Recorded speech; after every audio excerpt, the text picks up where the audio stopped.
Abi ni magbukido no? No, diha ka sayop. Home na ni nga video kay akong ipakita nimo ang kinatibuk ang paglaag-laag namo.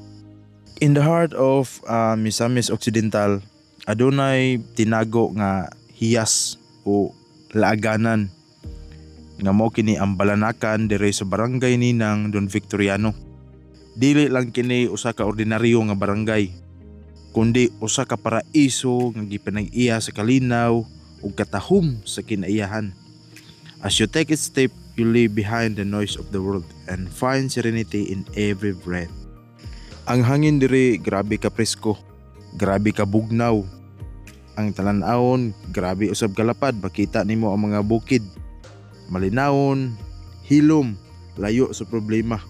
Ug sa matag liko sa dalan, usa ka paningkamot apan baylo nini ganti ang kahayag nga upahiyom sa imong kalag. Truly nature speak here, not in words but in wonders. Dili na kinahanglan nga mulakaw pataglayo aron makabot ang langit. Kay dinhi mismo sa Dunbic, ang langit milugsong dol sa yuta. A simple walk becomes a soul journey. Makaingon ka, grabe, naray ni dire sa tuwa. Ang kinaiyahan dako kayo katabang sa ato ang tagsa-tagsa ka mga kaugalingon. Hilabi na kung magproblema ka, doon na kay mga stress, mga hinanakit nimo sa imong kaugalingon, sa mga barkada, pamilya. Need rigid nato nga mo refresh atong kaugalingon, kauban ang kinaiyahan.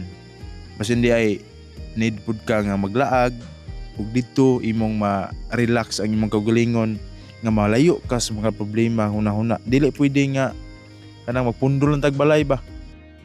Need yun nga magawas pa ta sa to ang comfort zone, kay basin sa balay sige tagpundo boring na kayo. Need pud nga ato pong ilaglag atong kaugalingon. So have time para sa to ang kaugalingon, dili lang sa to mga buluhaton sa to ang matag adlaw. Ug dire imo sa makita ang mga dagkong kahoy nga murag nagamping nimo. Kabukiran nga sama sa dagway sa Ginoo nga nagauban. The clouds kiss the ridges and the sun dances gently with the leaves. Diin pa man ka, laag na diri. Dala ang imong pamilya, barkada, or bisag ka nang ikaw ra. Para sa tinuod nga pahuway. Kung gusto kag lugar nga makapahuway sa stress sa syudad, this is it. Walay bayad ang hangin, libre ang view. Ang imong gasto, oras ug tiil lang or kanang tubil. Pero ang baylo, kalipay nga magpabilin hangtod sa sunod nimong balik. Barangay Ninang Don Vic, usa ka paalala nga ang tinuod nga bandi wala sa syudad, kundi anaa sa kahilom sa kabukiran. Ato ning ampingan, ato ning balik-balikan, kay dinhi imong makita ang kalibutan nga simple pero tinuod.